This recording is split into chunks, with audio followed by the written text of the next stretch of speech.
Oke, selamat pagi. Kita akan mulai saja. Ada dua lagu, ya. Nanti saya langsung aja lagunya dua itu. Dan kita percaya hari ini kita sudah semua juga siap, sudah baca, dan itu hanya untuk pelajaran buat kita menguatkan dan kita bisa menjadi terang dan garam dunia. Ya, itu aja yang kita berbuat selalu. Oke, kita berdoa dulu ya. Bapak, terima kasih dalam pimpinanmu kami serahkan Zoom lansia ini. Biar semuanya Tuhan, Engkau yang sertai apa yang kami hendak bicarakan, biar ini hanya untuk kemuliaan nama-Mu. Dan kami bisa mendalam lagi apa yang kami mengerti dalam hidup ini untuk Engkau ya Bapak, dan juga untuk membagi kepada lain orang. Memberkati orang dan juga menolong orang. Terima kasih Bapak untuk saat ini. Pada mereka yang belum bisa masuk dalam Zoom, kami serahkan dalam pimpinan-Mu, untuk mereka juga bisa mengerti dan mereka juga bisa mengikuti, menjalankan semuanya ini.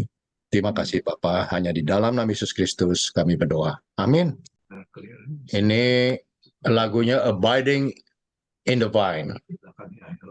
Nanti disambung dengan Trust and Obey. Feel free to clap your hands.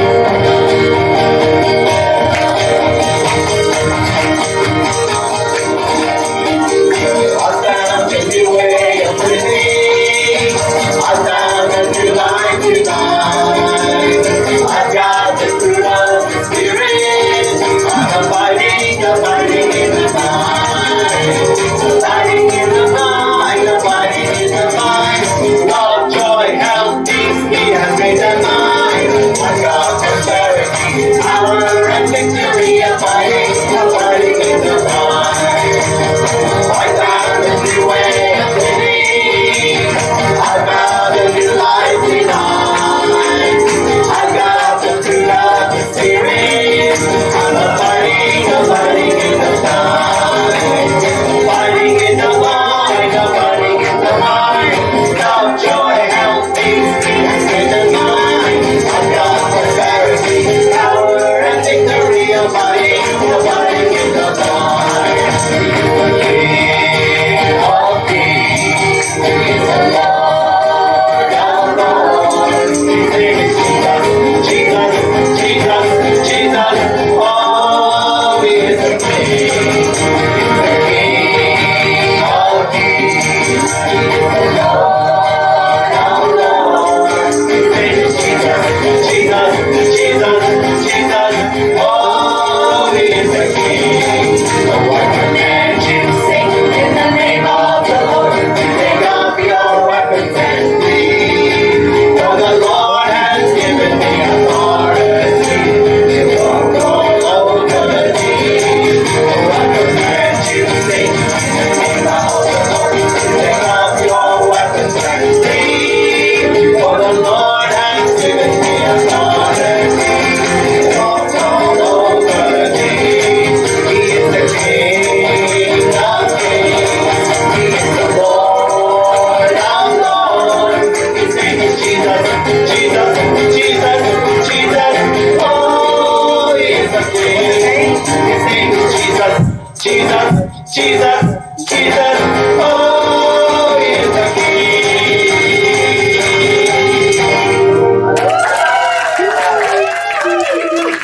That was much easier to play this 23 years ago.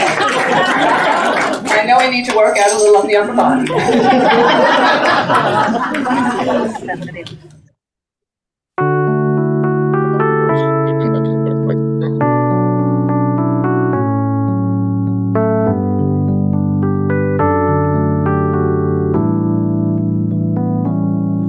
When we walk with the Lord in the light of His word, what a glory He sheds on our way. While we do His good will, He abides with us still, and with all who will trust and obey. Trust and obey, for there's no other way to be happy in Jesus but to trust and obey. Not a shadow can rise, not a cloud in the skies, but His smile quick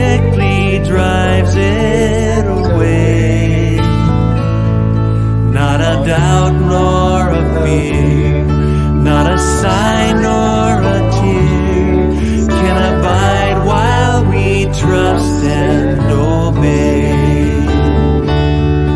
Oh, trust and obey, for there's no other way to be happy in Jesus but to trust and obey.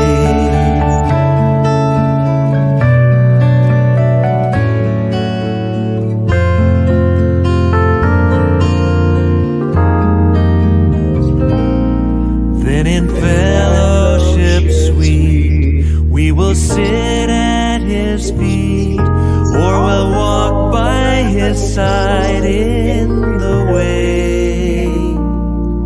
What he says we will do, where he sends we will go. Never fear, only trust and obey. Trust and obey, for there's no other way to be happy in Jesus but to trust and obey. Oh, trust and obey, for there's no other way to be happy in Jesus but to trust and obey. And 'tis so sweet to trust in Jesus, just to take him at his word, just to rest upon his promise, just to know thus saith the Lord. Jesus, Jesus, how I trust him, how I prove him o'er and o'er. Jesus, Jesus, precious Jesus, oh, for grace to trust him more. Lord, oh, for grace to trust you more.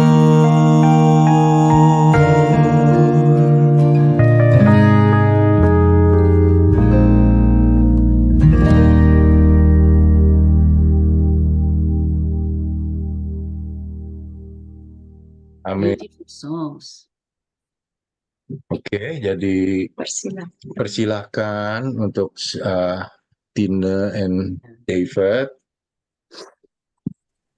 Oke, kita 2 minggu yang lalu kita udah dengar dari Inge mengenai bagaimana Tuhan Yesus itu berusaha membuktikan atau memberikan keyakinan kepada pendengar-pendengar dia bahwa dia itu datang dari Tuhan, dari surga atas perintah Bapaknya. Dan dia terang mengenal Bapaknya sebagaimana sebenarnya setiap orang yang percaya harus kenal Bapaknya. Dalam minggu ini kita akan belajar 2 hal. Kita akan belajar mengenai the freedom yang kita dapat terima kalau kita itu mengikuti Tuhan Yesus. Kita mulai dengan, kalau saya boleh rangkumkan sedikit, ini karena ini apa? Menurut saya ini perikop yang harus saya terangkan itu self-explanatory ya, sangat memberikan banyak keterangan untuk kita. All that we have to do is mengambil sarinya. Jadi kalau coba saya kira it's good to read yang nomor 30 sampai 32. Ulangan yang itu. Mari kita baca bersama. Ayat 30, setelah Yesus mengatakan semuanya itu, banyak orang percaya kepadanya. Saya gagal oke, Pak. Maka katanya kepada orang-orang Yahudi yang percaya kepadanya, jikalau kamu tetap dalam firman-Ku, kamu benar-benar adalah murid-Ku, dan kamu akan mengetahui kebenaran, dan kebenaran itu akan memerdekakan kamu. Ya. Jadi kita lihat di sini explanation yang cukup jelas ya. Kalau hold on, kalau di dalam bahasa Inggrisnya itu hold on my teaching, hold to my teaching. Kalau kita hold to my teaching itu berarti segenap apa yang dirangkumkan oleh Tuhan itu yang harus dilakukan oleh semua yang mengikuti Dia. Dan kita harus mengingat perintah Dia yang pertama waktu Dia mengangkat murid-muridnya itu, Dia bilang follow me. Listen, see, and follow me. Jadi kita itu bukan follow doktrin, bukan follow, tapi we follow Jesus. Jadi tidak lain kecuali pribadi Tuhan Yesus. Apa yang Dia lakukan, itu yang harus kita perhatikan. Di sini saya lihat, the true disciples itu benar-benar mengikuti Tuhan Yesus kan udah 3 tahun. Dan mungkin saat terakhir ini, this is the last time ya, bahwa Tuhan dengan berserta dengan mereka dalam keadaan hidup. Karena Tuhan Yesus kan udah tahu Dia akan kemana, apa yang akan terjadi kepada Dia. Di sini saya juga melihat kemerdekaan yang dimaksudkan di sini ada kebebasan dari kita untuk diikat oleh kuasa yang lain yang penuh terjadi di dalam waktu itu, yaitu pemerintahan Romawi. Dan kedua, pemerintahan orang-orang Farisi yang ada juga di situ kepala-kepala agama.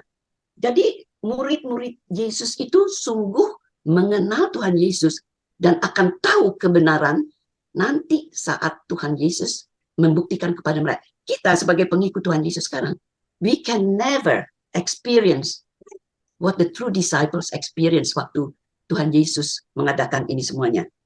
So, untuk saya, itu sangat important, sangat penting. Kalau kita mau benar-benar tetap di Tuhan Yesus, kita harus benar-benar mendalami firman-Nya.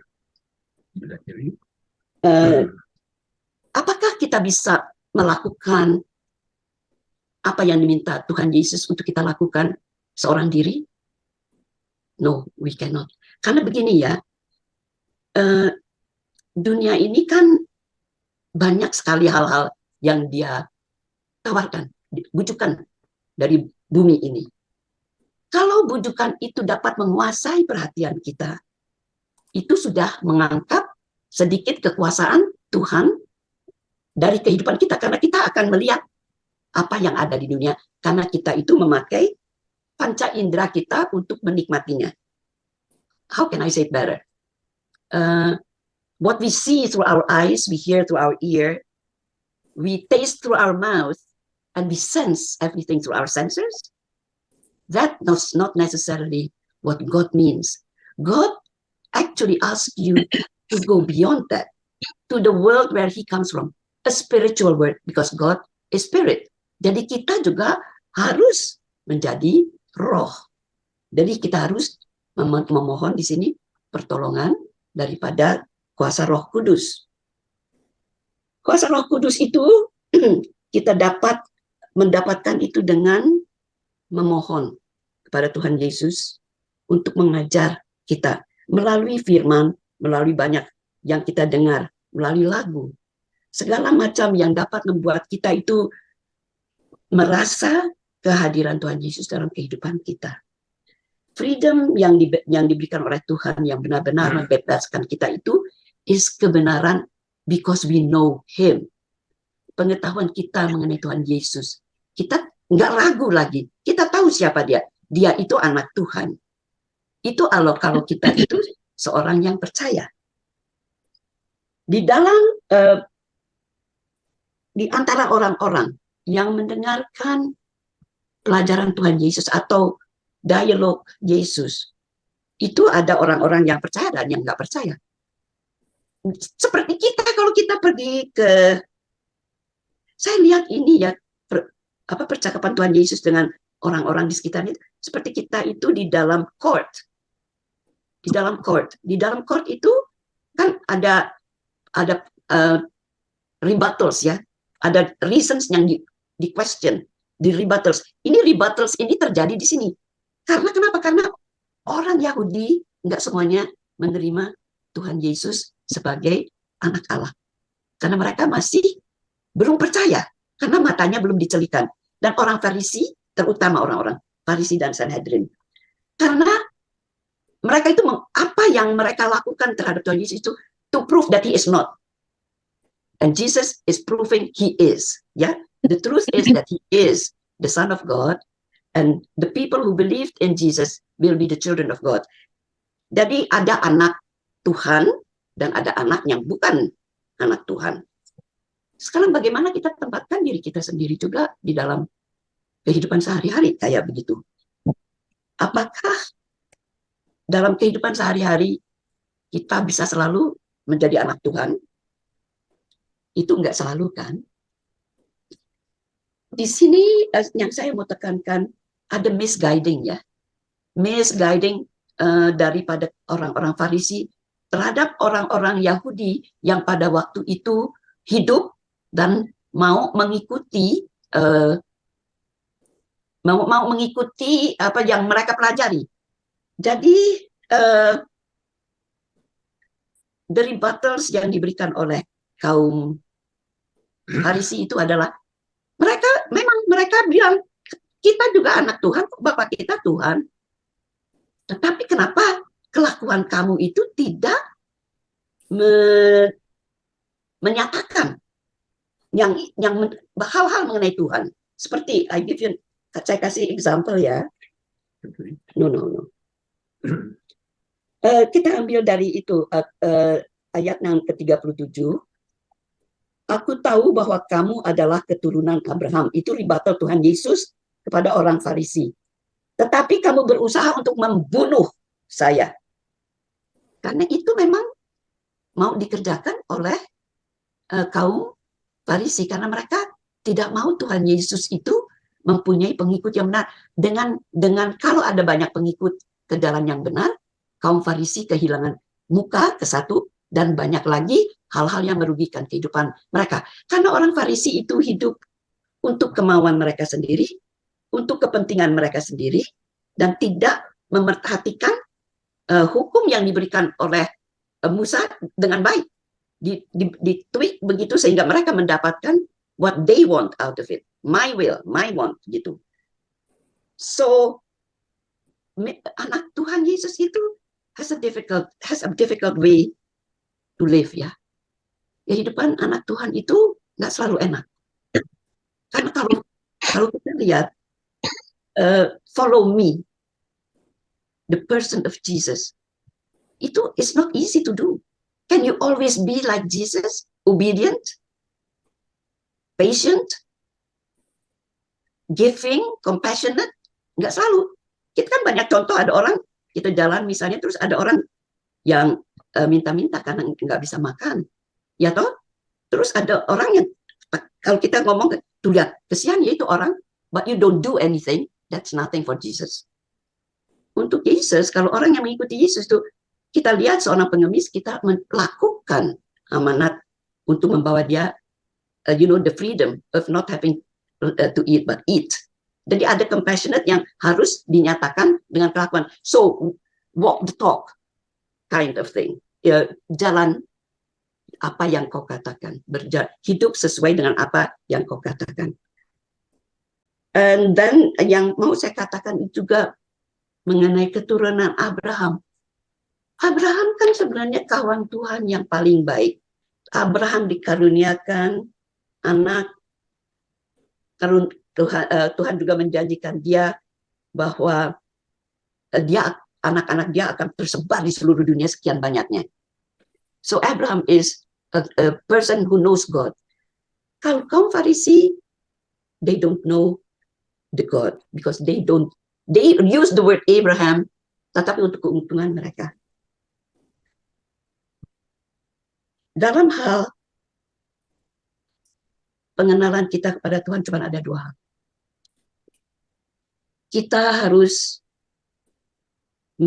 merendahkan diri kita sebagaimana Tuhan Yesus, dan kita juga harus melakukan kepatuhan yang diminta dalam kehidupan kita. kebenaran will set you free. Dibebas, itu adalah janji Tuhan. Dan biarlah kita sebagai orang yang percaya, kita akan bisa melakukan hal itu. Dan tidak akan melakukan, mengikuti keinginan-keinginan yang ditawarkan dunia ini. Ini adalah suatu contoh kehidupan kita di bumi. Yang kita harapkan, future kita adalah that we will be free from the world and we go to the Father's house.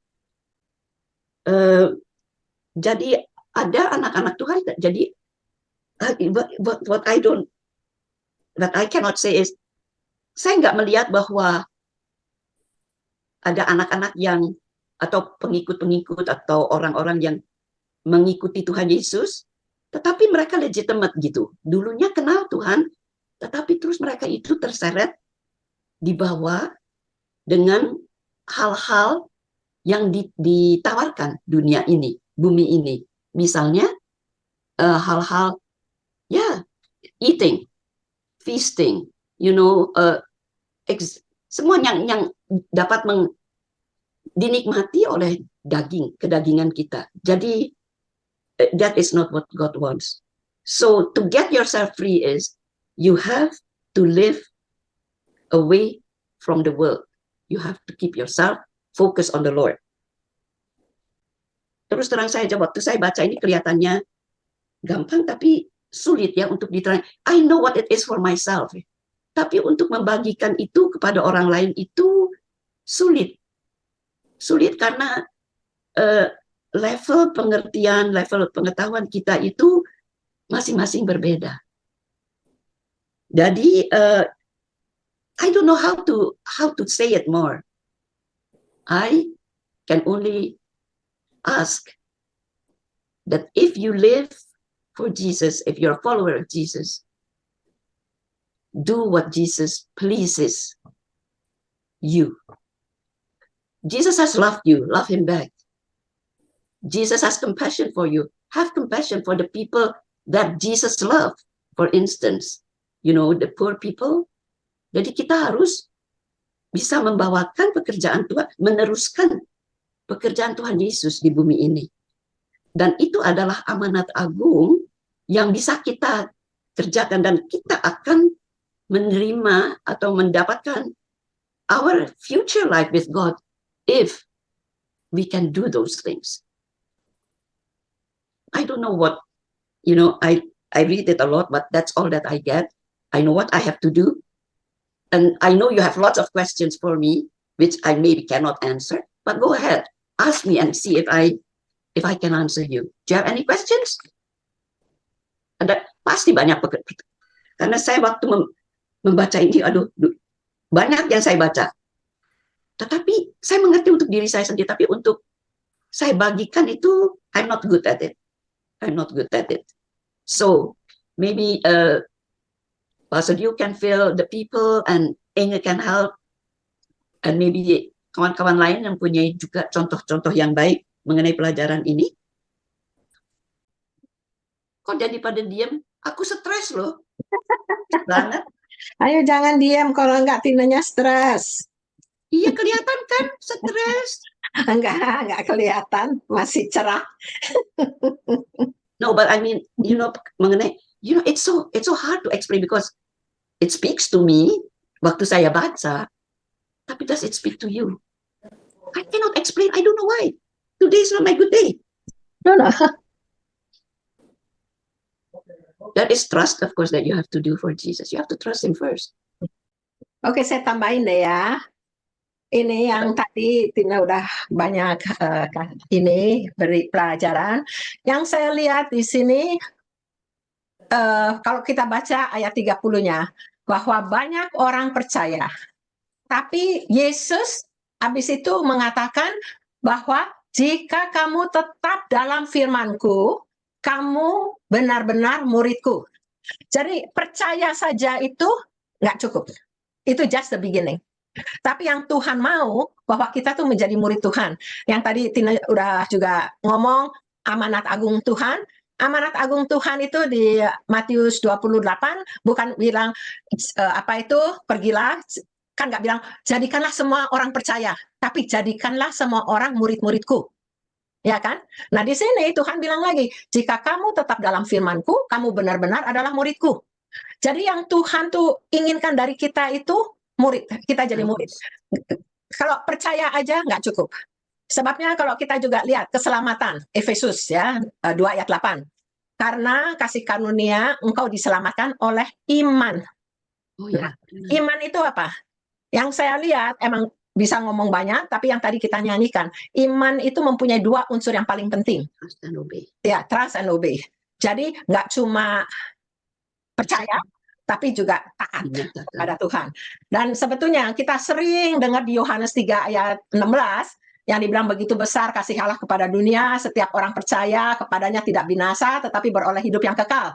Tapi di ayat terakhir dari pasal 2, jadi di Yohanes 3:36, itu yang dulu saya juga ini, kan dibilang, barang siapa percaya kepada anak, ia beroleh hidup yang kekal.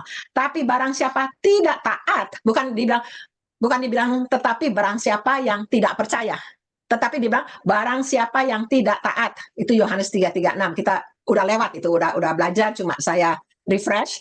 Ia tidak akan melihat hidup, melainkan murka Allah tetap ada di atasnya. Ya. Jadi kita ngelihat bahwa emang yang saya waktu minggu lalu juga bilang, Tuhan Allah Bapa tuh permulaan, dia tuh mempunyai rencana kita menjadi seperti gambar dan rupa Allah. Tapi karena dosa, makanya di Roma 8:29 dikatakan supaya kita menjadi serupa. Berarti kita tuh kalau dalam dosa nggak serupa. Ya, ini supaya orang tuh mengerti. Jadi kan sebab semua orang yang dipilihnya dari semula juga telah ditentukannya dari semula. Jadi itu original plan dari Tuhan. Ini dikatakan untuk menjadi serupa. Kalau orang bilang untuk menjadi apa, sudah atau belum? Belum. Ya, jadi ini biar orang tuh mengerti ya bahwa firman Tuhan itu biarlah kita itu baca lengkap. Makanya seperti di Joshua yang dikatakan kan, supaya kita tuh merenungkan firman Tuhan. Jangan cuma baca lantas sudah gitu.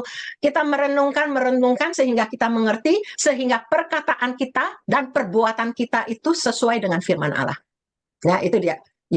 Di Joshua 1:8. Oke, tapi yang di sini saya bilang, dan juga seperti yang dikatakan ya, di apa itu hidup kekal itu adalah mengenal Engkau, mengenal Tuhan, Bapa dan Anak.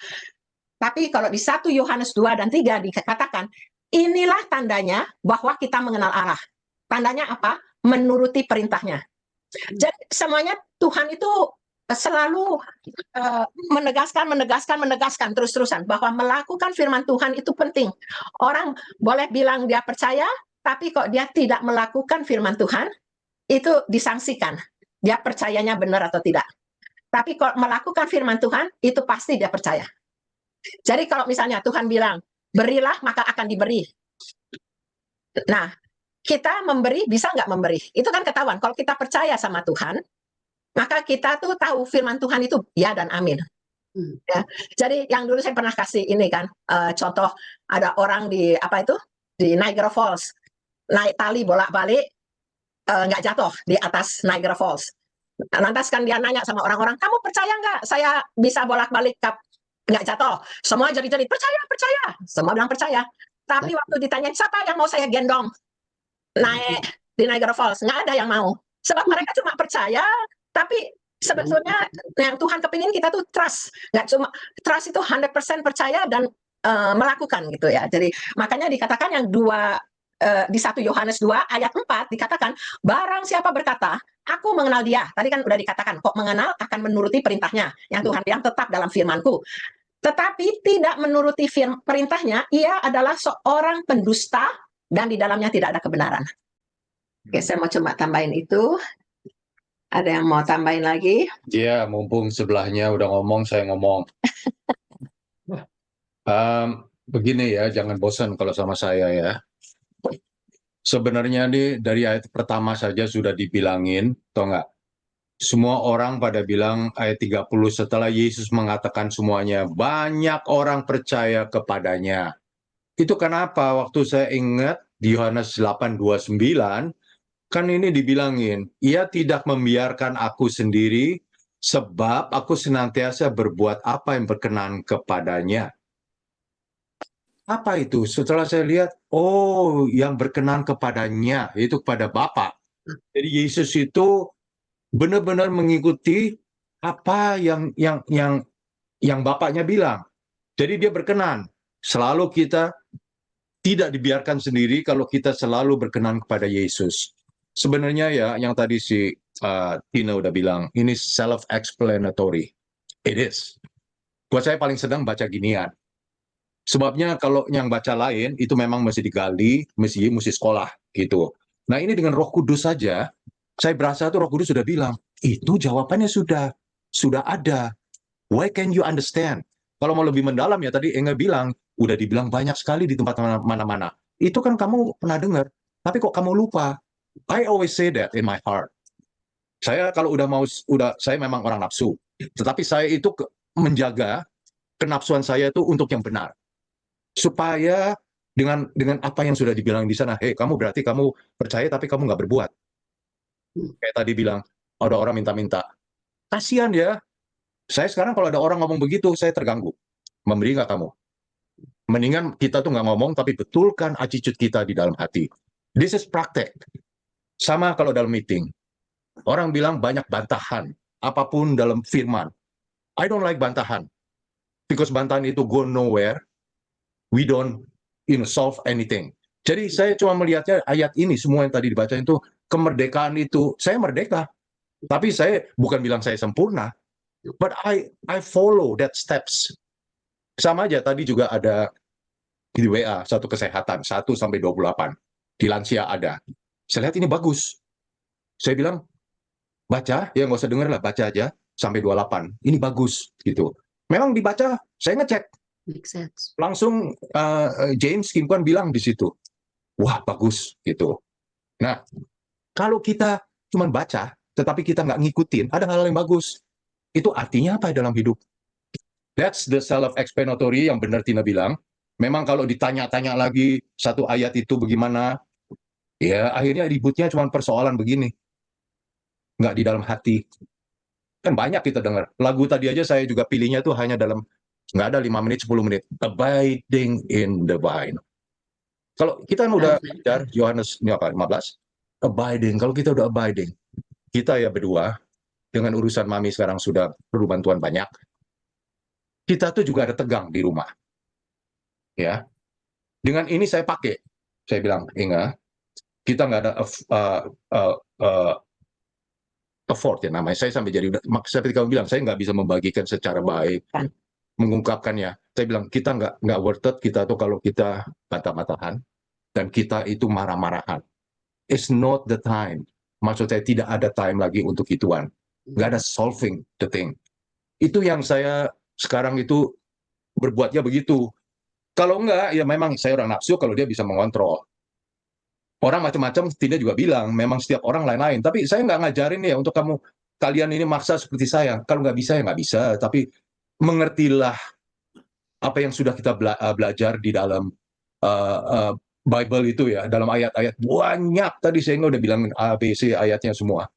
Apakah kamu itu kita semua ya udah bisa mengerti dalam hati.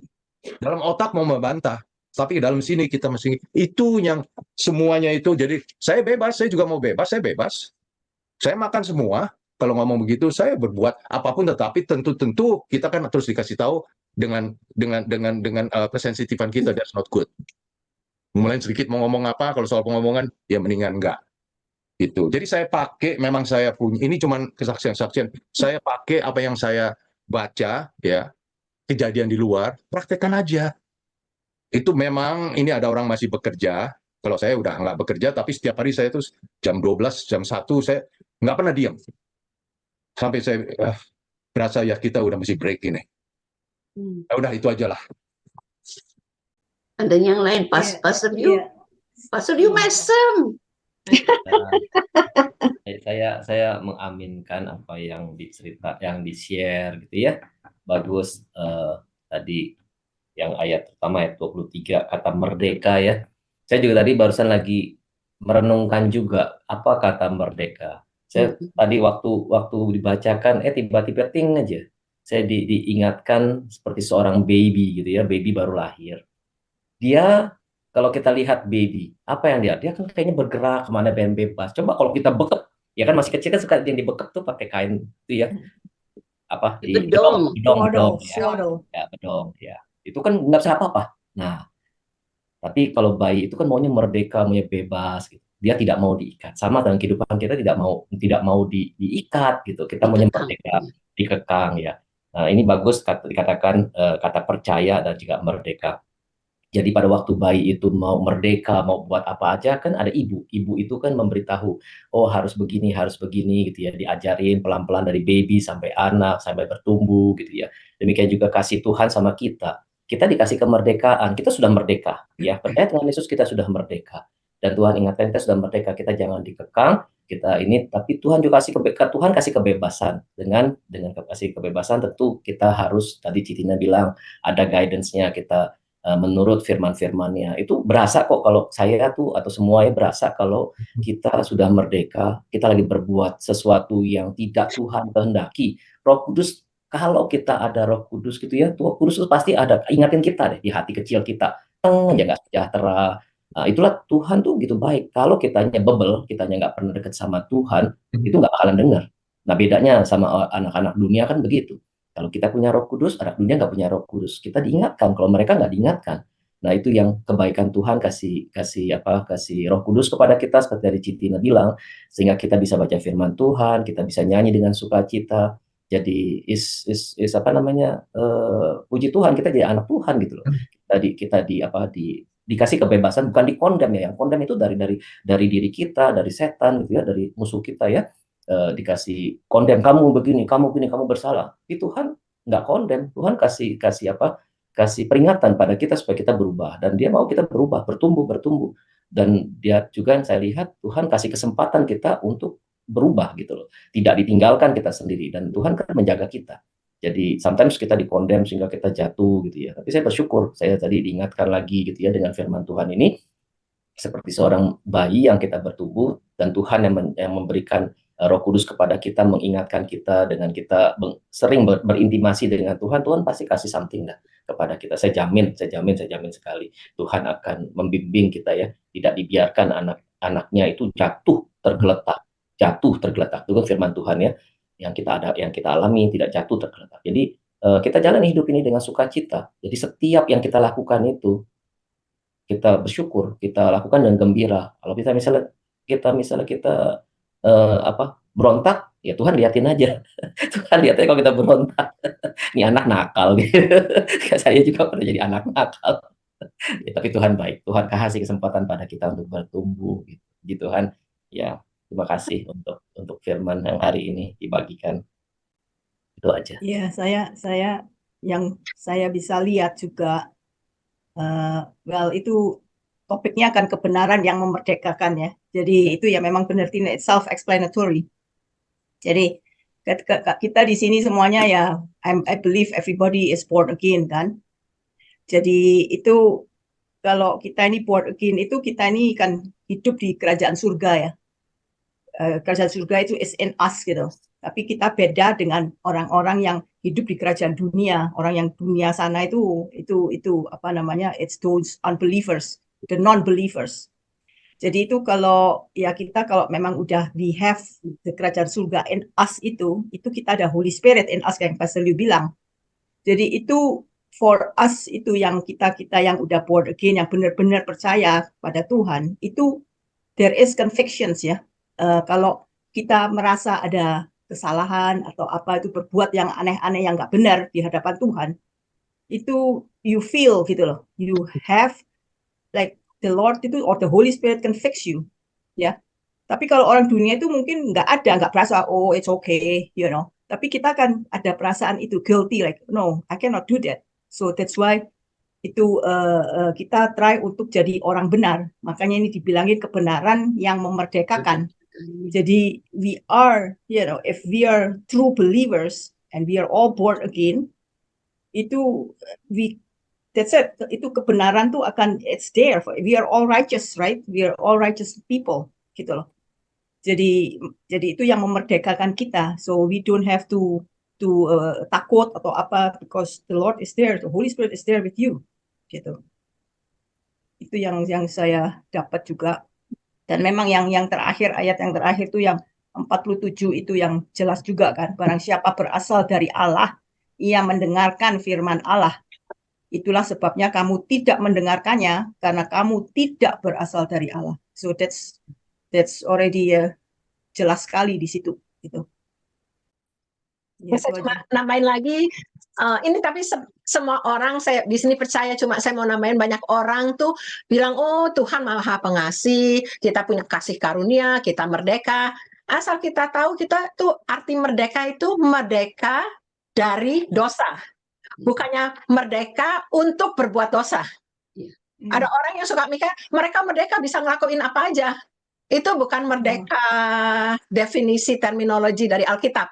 Gitu ya. Jadi makanya we are free from sin, but we are not free to sin. Ya, itu ya merdeka itu. Jadi And juga mesti ditambahkan, there are consequences that you have got, you know, to face at Judgment Day. Sometimes gak usah nunggu Judgment Day, Tina. Di sini juga apa yang engkau tabur itu yang engkau tuai. Saya pikir di bagian ini yang mengenai anak Abraham itu, percakapan Tuhan Yesus sama orang-orang yang benar, dia mau bangkitkan kebenaran itu yang sebenarnya udah ditanam dalam, nggak bisa kelihatan lagi. Saya itu menghardikan Tuhan Yesus kepada orang-orang itu, misalnya kaum-kaum yang tidak percaya itu, kaum Farisi terutama, itu sedemikian kerasnya ya. Jadi kita itu, dari yang saya pikirkan pada saat itu, loh, apakah kita sebagai pengikut Tuhan Yesus, kita harus seperti dia? Kalau ada sesuatu keadaan di mana kita harus membela kebenaran, apakah? Nah, itu pertanyaan buat kalian. I put it on the floor. You know, do we have to do that like what Jesus did to the Pharisees? For instance, ya, saya kasih ininya. Saya kasih apanya? Ayatnya yaitu 42. Dari 42 aja dibaca gitu. Dari 42 dibaca seperti ini. Kata Yesus kepada mereka, jikalau Allah adalah Bapakmu, engkau akan mengasihi aku sebab aku keluar dan datang dari Allah. Dan aku datang bukan atas kehendakku sendiri, melainkan dialah yang mengutus aku. Apakah sebab kamu tidak mengerti bahasaku? Sebab kamu tidak dapat menangkap firmanmu. Firmanku, iblislah yang menjadi bapakmu dan kamu ingin melakukan keinginan bapakmu. Itu adalah seperti hubungan bapak dan anak. Jadi kalau bapakmu Tuhan, ya kamu jadi orangnya ya baik, righteous. Tapi if your father is the devil, you do what the devil says to you. Apakah itu benar? Apakah do we have a say? Apakah kita bisa tapi kita udah memilih ya. Kita udah memilih mau ikut gitu. Jadi sulit juga. Gimana tuh Pastor Liu? Itu anomali bukan? Karena sebelumnya kita mengikut, sebelumnya kan kita udah pilih kita mau ikut Yesus gitu. Tetapi kenapa ada yang mengikut jadi gitu? Itu ke bawah ataukah mau mengikuti kehendak sendiri? Seperti kaum Farisi misalnya.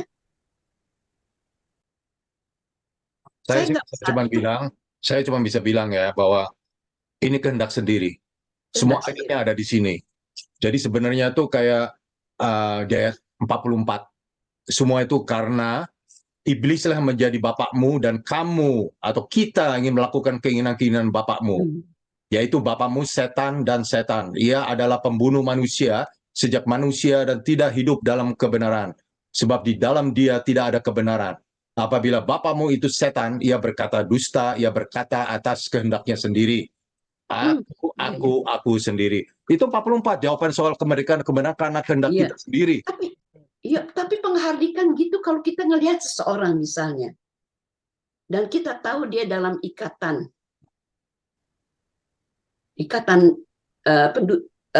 penghulu dunia. Apa yang harus kita lakukan? Kalau dulu saya pernah nanyain sama Pastor Dio, tapi pertanyaannya rada lain. Tapi terus jawaban Pastor Dio ini, biar sabar, terus berlakulah dengan kasih kepada orang ini, mengampuni. Ya itu saya mengerti. Tapi kadang-kadang kalau menghadapi yang luar biasa, apakah kita harus menghardik? Bolehkah kita menghardik? Apakah itu menjadi sifat yang harus kita? No, I don't know how. Gimana Pak Selio? Saya cuma bilang secepatnya mau atau tidak. Itu saya belajar dari si Inge juga dulu. Mau apa tidak untuk berubah itu. Ya, yang berubah itu comes from yourself, right? Choice. Oke. Kalau kita mau marah, diam dulu. Ya. Tarik napas dulu aja. Orangnya hilang. Benar. Ya, itu kita kontrol diri kita ya. Kalau kita do something, sometimes kita berdiam dulu. Ya, sometimes kan itu emosi ya. Itu dari mind kita. Itu kan semua dari roh, jiwa, tubuh. Kita tahu roh kita ada Roh Kudus, tapi jiwa kita itu kalau kita belajar 3 itu ya tubuh, jiwa. Nah itu kan jiwa kita itu masih ada keinginan-keinginan. Ya, tetapi Roh Kudus kalau kita belajar 3 itu ya roh, jiwa, dan tubuh.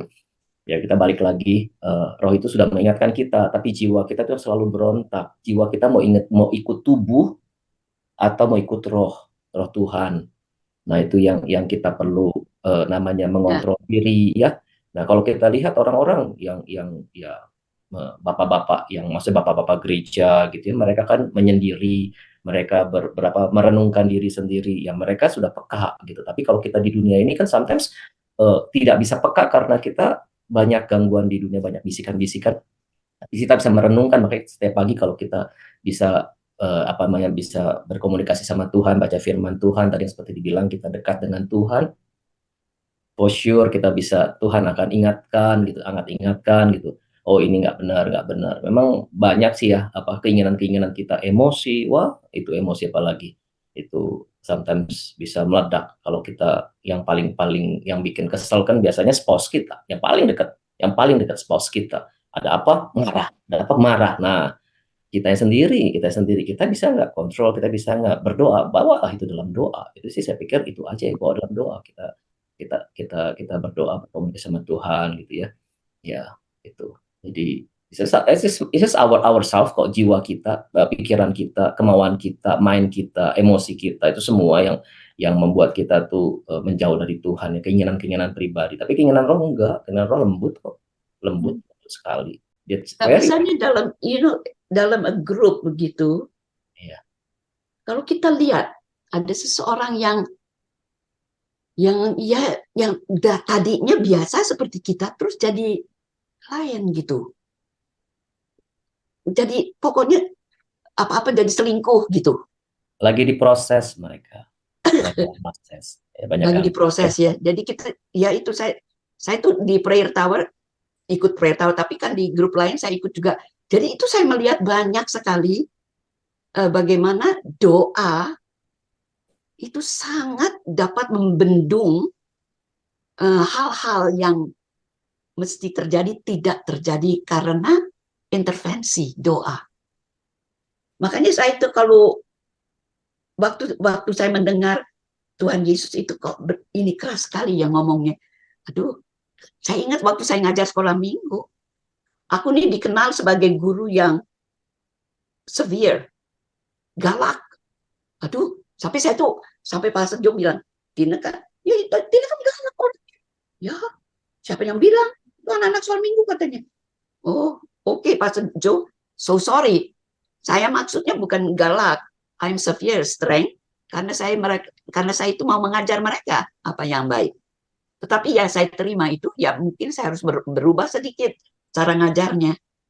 I don't know, tapi I stayed there for quite a while untuk sekolah minggu. Tapi ya saya banyak dibentuk di situ juga dari anak-anak. Oke, ini soal akademik sama appearance. Ini sebentar ya. Ini sehingga keluar masuk, nanti saya akan contohkan prakteknya kita di rumah. Bagaimana? Begini, tadi bilang kita mesti sabar. Ya, saya orangnya mau sabar tapi saya paksa. Ya, jadi saya belajar bukan akademik tetapi dalam hati. Ya, dan begini, apa namanya? Saya untuk share secara tadi bagus sekali Pak Sulio tuh bisa secara bapak, atau nggak bisa dia ngomongnya gitu. It's not me, tetapi I said I am going to be there. Saya malah bilang sama si nggak bilang sama Inga. Saya bilang pada suatu hari saya akan bisa khotbah seperti Cenga. I'm saying it myself. Amen.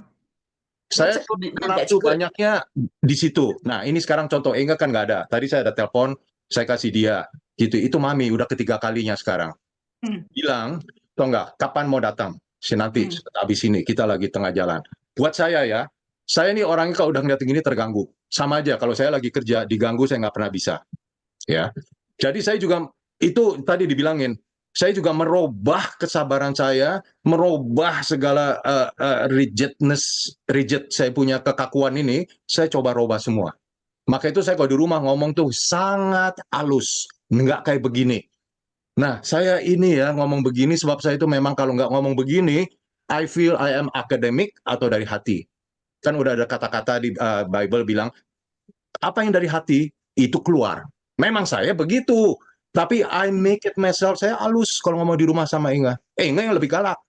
Itu. Jadi sekarang bagaimana? Ngadepin saya juga sedih. Kalau saya lihat nih, Inga mesti selalu begini. Nah itu saya punya lagi diproses. But I'm okay. I'm happy. Don't take it bahwa saya ini lagi marah-marah. No. I am just for myself. Gitu. Itu yang saya bilang, apa namanya, maka itu ayat-ayat itu nggak ada yang berani orang bilang ayat berapa sebelum habis tuh.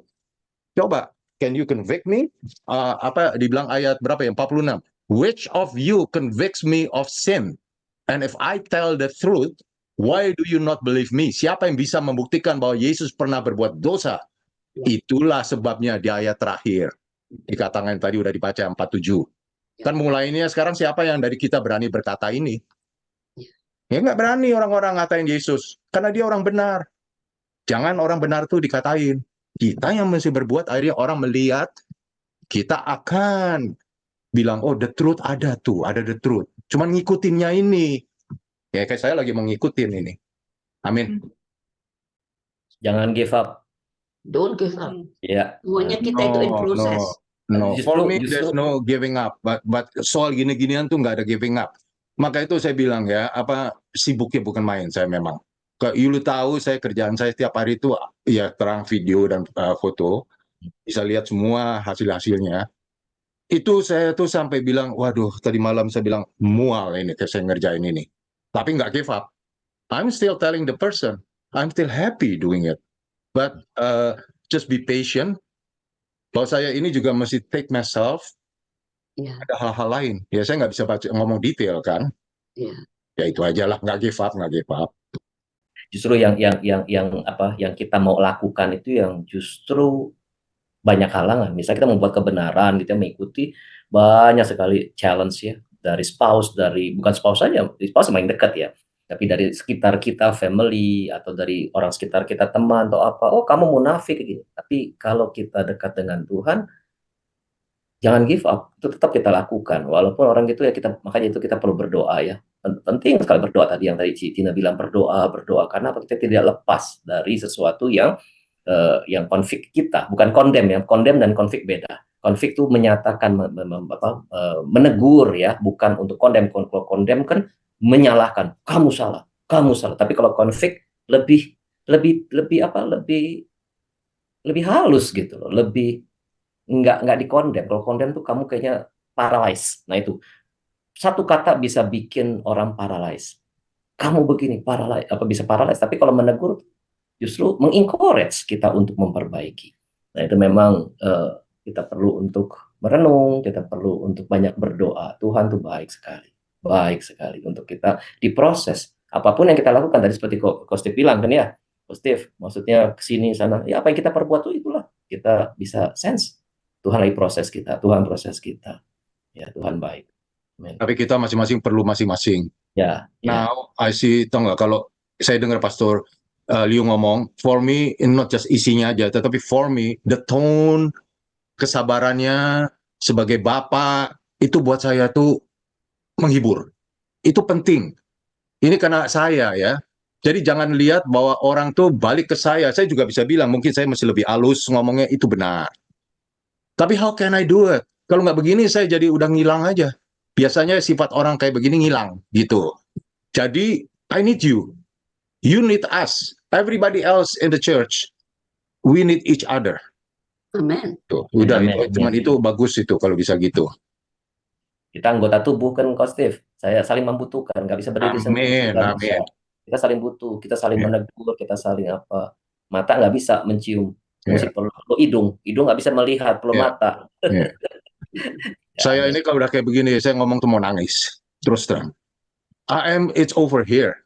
Karena saya memang I'm learning so hard gitu. Tapi saya juga nggak mau learning so hard. Kalau tenang saya tenang. Kalau di rumah saya tenang sama gitu. Saya gampang nangis kalau udah kayak begini. Because I'm saying that I wish I could be in control like anybody else. Tapi kalau saya in control sama anybody else, saya bilang I'm academically itu hidup kayak pakai rule. No, I want to be from my heart. Genuinely, I'll do that. Kalau belum bisa, saya nggak berbuat. Itu. Yuk kita sebentar ya, 2 menit saya mau berdoa untuk Coach Steve, Ci Inge ya. Yuk kita masuk dalam doa. Bapak, kami berdoa ya Tuhan untuk struggle di dalam Coach Steve dan juga Ci Inge ya Tuhan, untuk menghadapi Tante Els Tuhan yang kemarin sudah berulang tahun. Kami mengucap syukur ya Tuhan untuk yang umur yang Kau berikan kepada Tante Els. Kami berdoa untuk Ci Inge dan juga Coach Steve, berikan kekuatan ya Tuhan untuk menghadapi Tante Els Tuhan. Kami percaya Tuhan Engkau Allah yang baik. Engkau berikan kesabaran, bukan kesabaran manusia Tuhan, tapi kami berdoa ya Tuhan, biarlah kesabaran yang daripada Engkau saja turun Tuhan pada Ci Inge dan juga positif Tuhan untuk menghadapi semuanya ini. Dan kami percaya Tuhan, damai sejahtera-Mu ada kepada mereka dan juga kesukacitaan, karena apa yang mereka perbuat bukan perbuat untuk manusia, tapi perbuat untuk Engkau Tuhan. Dengan segenap hati, apapun yang perbuat untuk Engkau Tuhan. Bapak, terima kasih untuk proses yang Kau berikan kepada Coach Steve dan juga Ci Inge ya Tuhan. Kau satukan mereka dalam satu hati dan mereka boleh ikat Tuhan dengan sukacita yang daripada Engkau Tuhan. Kami bawakan Tuhan untuk Coach Steve dan juga Ci Inge ya Tuhan. Kesehatan juga ya Tuhan pada mereka berdua. Terima kasih Bapak untuk kasih setiamu. Kami mau bless anak-Mu ini ya Tuhan. Dalam nama Tuhan Yesus kami berdoa. Amin. Amen. Thank you. I'm so grateful. Gino, I need that. Ya, terima kasih. Kita saling doakan, Coach Steve. Ya, itu memang semuanya, Steve, itu memang kita semua yang masih punya mami-mami itu menjalani lah. You know, I went through too. Jadi ya itulah, we have to serve them, especially yang mami zaman-zaman yang sama itu, they're so, you know, dominan gitu loh, maksudnya maunya itu di respect di ini gitu loh. Jadi demanding, they're very demanding people, like yang zamannya mami itu. Jadi ya itu ya, memang sabar itu memang saya juga waktu itu juga sempat juga sampai emosinya itu sampai sini, ya. But ya itu Tuhan selalu mengingatkan lah. Amin. Ya, thank you so much for the prayer. Ya. Yeah. Dan bukan hanya Coach Steve, Ci Inge, juga semua orang di sini, kita senior, senior ya, kita butuh doa, bawa dalam doa di tempat fellowship ini, bukan hanya kita dengar firman Tuhan, kita bisa bagi hati, kita bisa saling mendoakan, karena saya hidup sendiri, kita nggak bisa, apalagi dalam kita mau ini kebentur ini, tapi kalau kita bisa bawa dalam doa, saling mendoakan, wow, luar biasa, kuasa doa itu itu luar biasa. Sorry, ya tadi yang nelpon home care, jadi makanya ini. Tapi I know I nggak tahu apa yang dibicarakan. Tapi baru didoakan sama Pak Suryo kita berdua.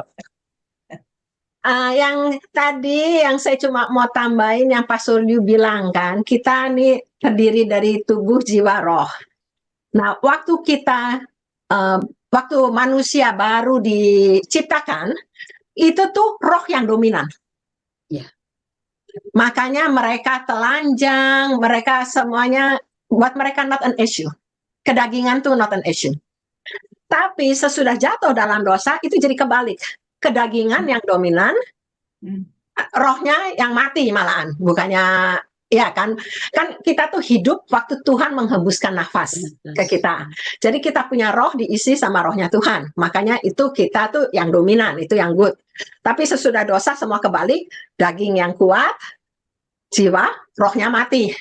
Tapi dengan kita lahir baru terima Tuhan, roh Tuhan masuk lagi.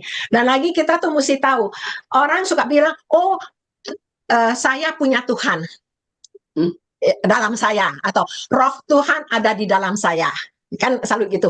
Kita mesti tahu bedanya, Tuhan ada di dalam kita atau kita di dalam Tuhan. It's two different, right? Kalau roh Tuhan dalam kita, artinya kayak kita itu yang masih rohnya yang di dalam kita.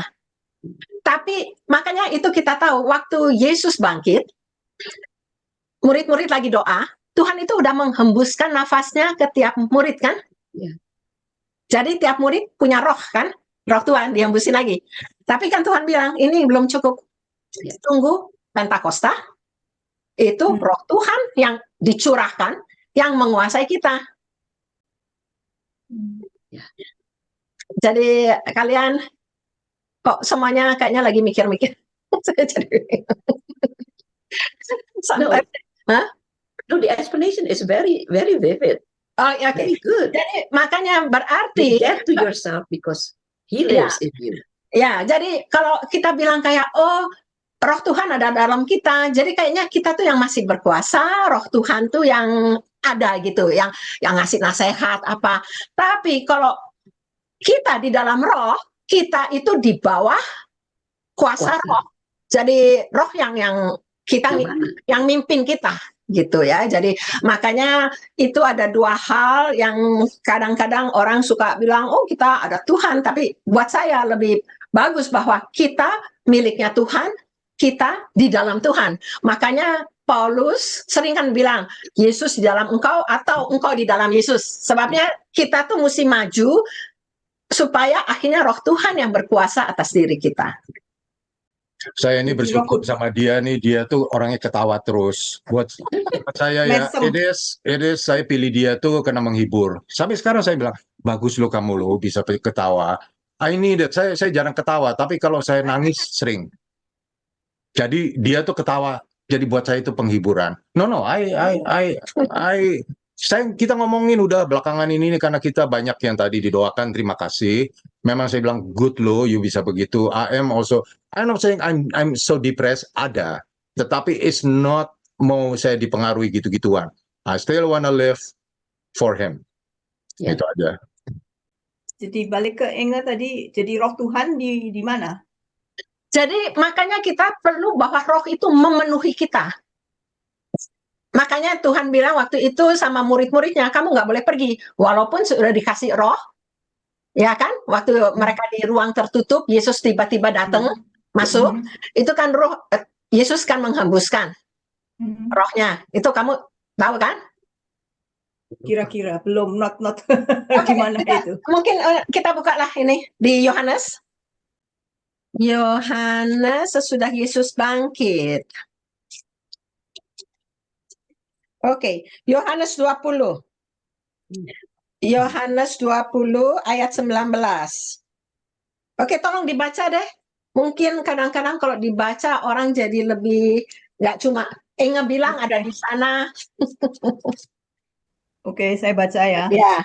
Yohanes 20, 19. Yesus menampakkan diri kepada murid-muridnya. Ketika hari sudah malam, pada hari pertama minggu itu, berkumpullah murid-murid Yesus di suatu tempat dengan pintu-pintu yang terkunci, karena mereka takut kepada orang-orang Yahudi. Pada waktu itu, datanglah Yesus dan berdiri di tengah-tengah mereka dan berkata, damai sejahtera bagi kamu. Terus? Dan sesudah berkata demikian, ia menunjukkan tangannya dan lambungnya kepada mereka. Murid-murid itu bersukacita ketika mereka melihat Tuhan. Maka kata Yesus sekali lagi, damai sejahtera bagi kamu, sama seperti Bapa mengutus aku. Demikian juga sekarang aku mengutus kamu. Terus? Dan sesudah berkata demikian, ia mengembusi mereka Ya. dan berkata, terimalah Roh Kudus. I see. Ya. Ia mengembusi. Oke, di sini perkataan menghembusi mereka itu persis sama seperti di Kejadian 1, To 24. Kejadian 2 ayat 7. Ketika itulah Tuhan telah membentuk manusia itu dari debu tanah dan menghembuskan napas hidup ke dalam hidungnya. Demikianlah manusia itu menjadi makhluk yang hidup. Menghembusi itu sama. Di sini Allah menghembusi Abraham sehingga Abraham menjadi makhluk hidup. Ya. Nah, di sini jadi sebelum dihembusi itu enggak makhluk hidup. Ya. Nah, di sini yang tadi si ini baca dan sesudah berkata demikian ia menghembusi mereka dan berkata terimalah Roh Kudus. Ya. Ya. Jadi itu udah mereka ceritanya udah manusia hidup sekarang kan, udah dihembusi napas Tuhan kan. Tapi kalau kita baca lagi di Kisah Para Rasul 1, Kisah Para Rasul 1 ayat 4. Coba baca. 4 sampai 5. Pada suatu hari ketika ia makan bersama-sama dengan mereka, ia melarang mereka meninggalkan Yerusalem dan menyuruh mereka tinggal di situ menantikan janji Bapa. Yang demikian katanya, telah kamu dengar daripadaku, sebab Yohanes membaptis dengan air, tetapi tidak lama lagi kamu akan dibaptis dengan Roh Kudus. Saudara ngerti kan artinya dibaptis apa kan? Ya. Apa artinya baptis? Water and Spirit. Baptis itu immersion, artinya baptis, kata baptis loh. Ya, immersion, right. Ditenggelamkan.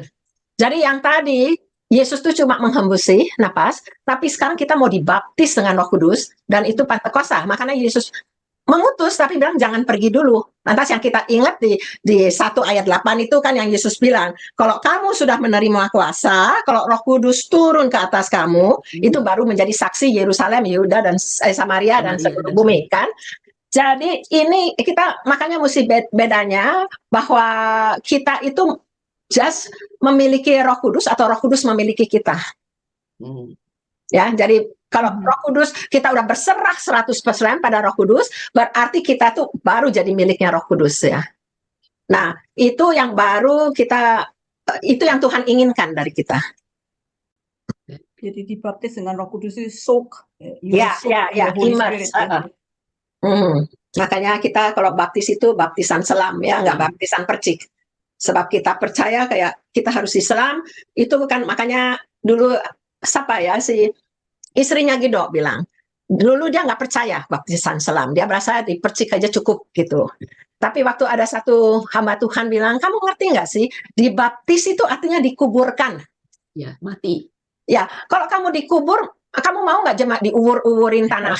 Atau kamu mau kan mesti masuk gitu. Di situ akhirnya makanya dia mau dibaptis. Tapi ya ini cari ngomongan lain lagi. Tapi ini cuma saya mau nama-namain. Belakangan kita sering ngomong dengan ayat begini. Tuhan tidak akan melebihi dari kekuatan kita. Iya. That is really helping us. Kalau kita masih rasanya tuh berasa kayak capek, nggak bisa ini, atau marah-marah, itu ayat kita pakai. Dan kita tahu kalau kita masih begitu, that means we are, tadi udah diomong, dalam proses. Kita percaya, itu ayat. Nah, ini ngomongan Roh Kudus, kalau kita percaya, ya serahkan aja. Akhirnya kita nggak marah-marah, we do it. Itu udah ada janjian. Kita bilang, no, I do it. You do that, I do this. Ya, do your part. Ya, akhirnya terjadi. Itu ayat penting sekali untuk kita percaya. Terus satu saja. Iya, ini udah tinggal 30 menit lagi, dia bakal berhenti. Siapa yang mau nambahin atau ada pertanyaan? Ana. Biasanya Ana selalu ngomong. Ana Ya, lagi sakit leher. Sakit leher. Oh, Kan saya sampai pakai itu. Saya seperti sama Tuhan disuruh dia mendengarkan. Bagus. Bagus berdiam diri. Tadi pertama tuh Susi yang nelpon, dia coba mau masuk, memang dia mau ngikut gitu, tapi dia nggak bisa. Saya bilang reset aja, kamu ulang dari mulain gitu, tapi tidak bisa juga. Ya udah, saya bilang saya lagi di Zoom. Akhirnya dia, ya terima kasih. Tadi Hans saya lihat ada di sini, tapi Ya, sekarang ada. hilang. Hilang lagi. Ya, tapi memang saya lihat ada dibantu sama itu siapa namanya Di ya? rumah jaket ini saya pakai di rumah, dingin badan saya. Saya juga dingin. Nggak pakai saya. Aduh, saya sampai ini badan dingin terus, sampai jaket saya pakai. Ya, leher itu mesti ditutup. Iya, shawl. Ini sini semua dingin. Ya, pakai shawl. Itu kayak Tia, kedinginan, anginnya jalan terus itu. Ya, dia di luar sih. Makanya perlu pakai scarf. Oke, That's it ya. ya. Very good. Ya. Oke, terima kasih Tina. Oke, kita tutup aja. Bapak, terima kasih ya Bapak atas pengenalan kita semua kepada Engkau ya Bapak, di mana kami bisa bergantung dan bisa bersukacita walaupun keadaan di dunia, tetapi semua ini kami percaya Tuhan Engkau yang menolong, Engkau yang melihat, cuma tergantung kepada kita masing-masing di sini. Bagaimana kita mau menangkapnya, bagaimana kita mau mengerti kan firman-firman-Mu. Bersyukur untuk saudara-saudara kami pada saat ini yang bisa saling menolong, encourage kami masing-masing satu persatu. Biarlah ini terjadi di dalam semua kami dimanapun berada. Biar nama-Mu saja Tuhan yang ditinggikan. Terima kasih untuk saat kami bisa berfellowship, dan terima kasih untuk pada orang yang belum bisa hadir, tetapi juga mereka juga mendengarkan, mereka juga tahu semuanya ini. Bersyukur itu biar sebentar kalau kami berpisah, kami menyerahkan juga kesibukan kami hanya dalam pimpinan-Mu, untuk kami semua juga boleh mengikuti segala kehendak-Mu terjadi dalam apa yang kami kerjakan ini semua. Terima kasih Bapak, terima kasih untuk setiap, untuk Tina, untuk David, Pak Sulius, setiap yang kita lihat di gambar-gambar ini. Terima kasih Bapak, hanya di dalam nama Yesus Kristus kami berdoa. Amin. Amin. Oke, sampai ketemu. You. Oke, bye. See you. Saya akan hitung 1, 2, Oh, Ewa di situ. Bye.